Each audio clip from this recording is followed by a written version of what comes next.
welcome to the CSR Journal. Grassroots development has been a goal of many in this country. There are many corporate players also playing their role, their bits in this area.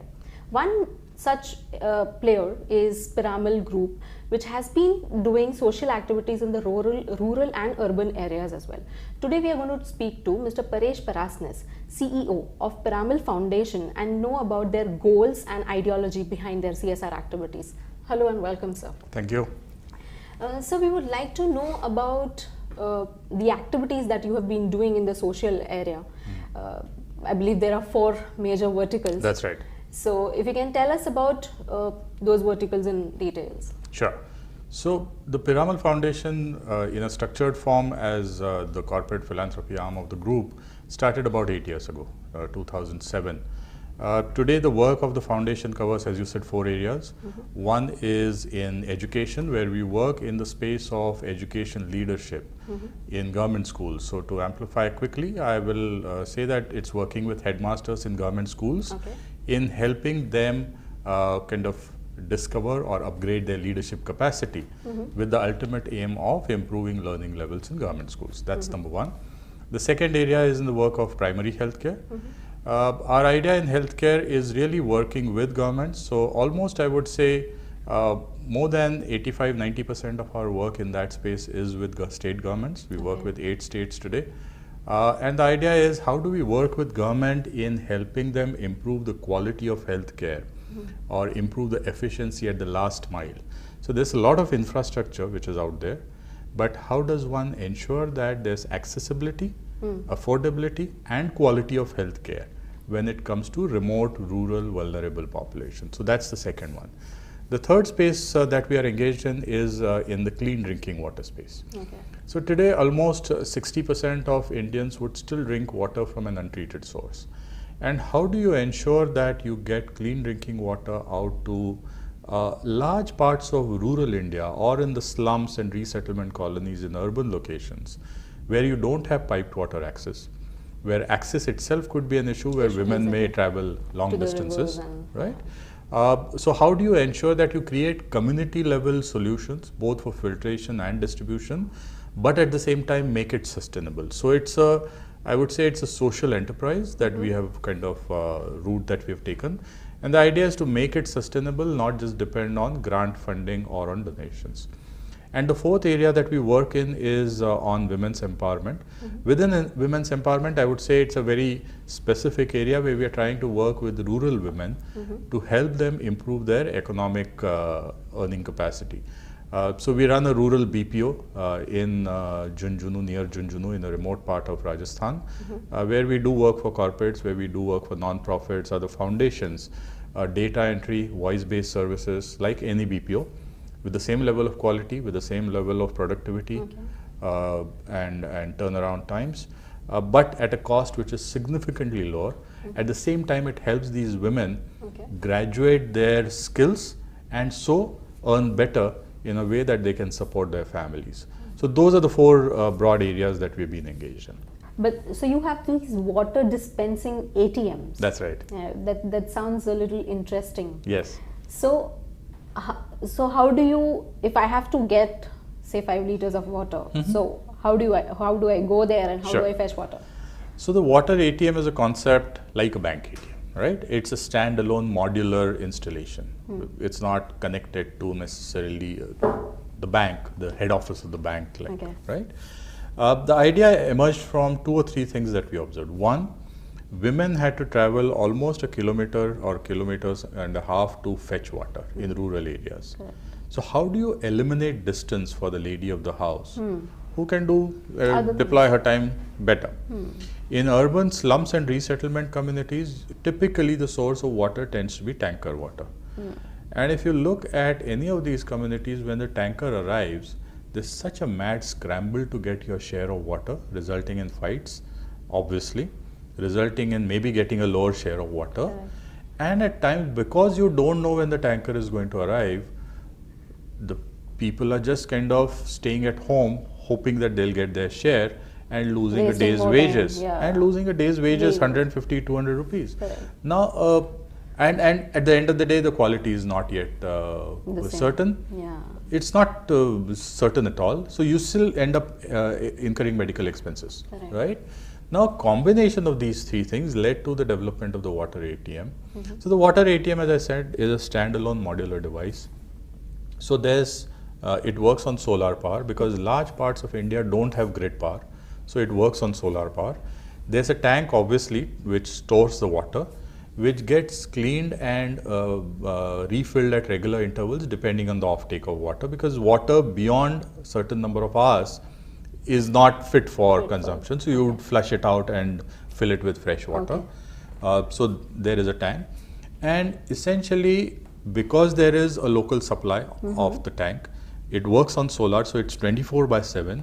I could work in my weaving shop through the day, come at night at 9 or 10 in the night and still get my 5 liters of water. I don't have to stand in queue, right? So it's my call when I want to fetch the water. And it's not manned, so it works with a prepaid swipe card. So like an ATM card, I would have a swipe card that Sarvajal would provide to potential customers.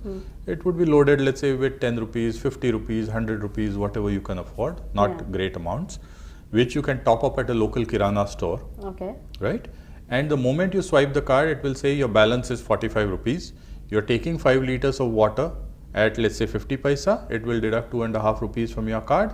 The balance stays on it. That data is transmitted immediately to Sarvajal. So you always are keeping track of every customer, the balance on his or her card, and how much is left. And it will display that. So the customer gets to see that, yes, I have 40 rupees on my card still. So there's no cash transaction.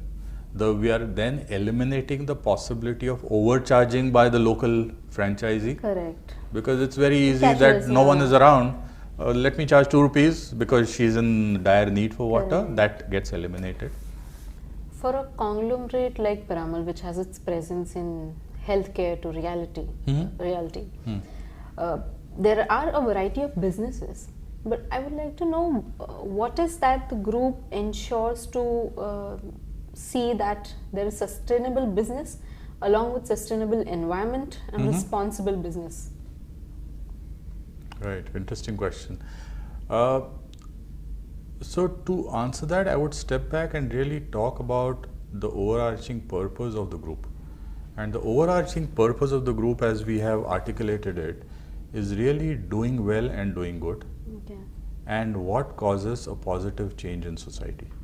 I think CSR or the social element of business is one element of sustainability. And if you look at sustainability, we are really talking about financial indicators, economic indicators, we're talking about social indicators, and we're talking about environmental.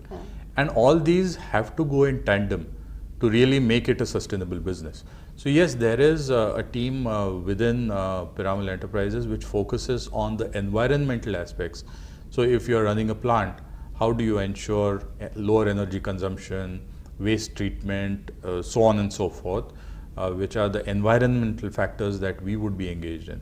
But I mean, if I come back to, for instance, something like Sarvajal, I would say that something like Sarvajal, because it's catering to an ultimate household, is also helping eliminate plastic, because then I'm not buying bottles, bottled water, where I am then junking the plastic. So I am helping somewhere eliminate the use of plastic.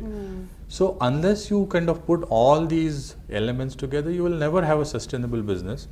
And I would say beyond the foundation, which started 8 years ago, the promoters, the Piramal family, have been in philanthropy for, I would say, close to 100 years or more. So it's not something which is of recent origin. And I think that understanding or that sensitization from a business family to social issues, I think makes for a great combination. As you spoke about the family being very sensitive to social issues, how does the employee group here or your employees take this part as? How is their engagement in social activities? Sure. So one is the employees within the foundation who are obviously committed to the kind of work we do. We have close to 2,000 employees in the foundation. That's a nice number. It's a large number. and yes, who are obviously engaged in it day in and day out. But what we have started doing for, I would say, about 2 years now, is starting an active employee volunteering program, where we are reaching out to employees at all levels, and really kind of helping them understand what kind of social issues we face as a society, not just in the foundation. And that's not just the work of the foundation, yes, that's one element, but also helping them understand. Someone may say, I'm very keen about disadvantaged children, or I'm very keen about knowing about the rural poor and what we can do, or about old age. I mean, our team in China, for instance, has been consistently supporting an old age home in China. Now, because that's their kind of something they kind of feel very strongly about, and that's fine. I think the employee volunteering program that we started is today expanding much more than what we had 2 years ago. So more and more employees are really volunteering time on weekends, on weekdays, on causes that we identify. So what we do is we have what I would call champions across every location, right? Community champions across every location, who would then talk to local sets of employees. They will identify the causes that they want to volunteer for, and we will, as a foundation, then help them identify the good NGOs in, let's say, Mahad, in Ennore, in Hyderabad, wherever they might be based, and then kind of make that connect. I would like to know, how do you go about your impact assessment, the project impact assessment of your projects? Do you think it is measurable? Right. It is measurable. I don't think that's really up for discussion. What are the right measures is something that you always will struggle with.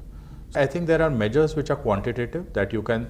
So if I say learning levels, are learning levels improving in government schools where we are engaged? And that's a very clear measure, because the agency will come and do a baselining, they will do an end-line assessment, they will measure on language and maths, and they'll say how are levels improving. And that's a very quantitative metric that you can live by. But there's also a qualitative measure of what your intervention is leading to. So everything can't be defined in number terms, but is, for instance, a community changing behavior or its orientation towards clean drinking water? Now, you can't measure that. You might say that, okay, instead of 5% of households using this service, now we have 25%. You can try and translate that into measurable terms, but at times there are some of those soft elements as to how that change is happening, which you need to kind of keep getting a sense of. You can't keep necessarily measuring that. Having said that, because our entire planning, our entire approach is now moving to much more of an outcome-based approach, we have been engaging with independent agencies. So in education, we work with an organization called Educational Initiatives, which is an assessment agency which works only in education. So they will come in at the beginning of the year. They will randomly select schools that they want to measure. So there's a control sample, there's a treatment sample. So schools where we work, schools where we don't work, right? Because you have to have a comparable set. They will come in at the end of the year and again do a test. These are tests we have no control over. They will define what is the difficulty level that they want to test for, and so on and so forth. And then they will tell us the results, saying control schools where you are not working have improved by X%. Y set of schools where you are working, you have improved by X, or maybe 1.5x or 2x, whatever that number be. And that becomes a very independently verified score that I can then use in either designing or redesigning my program, or to go to partners and donors to say this is the result of what we are doing, right? So it's important that you do independent impact assessment. Similarly, in health, we have started that. We're working with the Public Health Foundation of India. So I think everyone has internal metrics. I think it's easy for us to kind of say, okay, this is what has happened during the tenure of our program. But to get it independently verified through a rigorous mechanism, which is completely objective, I think has its own importance in the scheme of things. There has been a recent case wherein funds were siphoned from the CSR funds in a rural area close to Mumbai. Okay. I would like to know, do you think we need strict laws? Because so far we don't have anything which says, this is a lawful activity. How do we monitor per se from the government side? Do you think we need such laws which will, say monitor every activity and say, okay, this is lawful activity and we can avoid such malpractices? So I think 2 or 3 thoughts on this. One is this kind of corruption that you say happens in the project. One is, I would say that's an exception. That's my personal view. Having said that's an exception, I think when corruption happens at a project level, I don't think it has anything to do necessarily with the character of the project, which may be a CSR project. That can happen in any project. So I think to say this is the bane of CSR, I think is jumping the gun at this point of time. Secondly, I think you asked about laws and do we need stricter laws. I think we always have had laws. The challenge might be in the implementation of those laws. So when it comes to something like corruption or embezzlement of funds, there are laws to deal with that. Whether it's any commercial project or a CSR project, the law is the same, and how you apply the law should not really change, right? So as I said, the character of the project, which may be a CSR project, does not necessarily come into play here. Having said that, is that happening in a big way?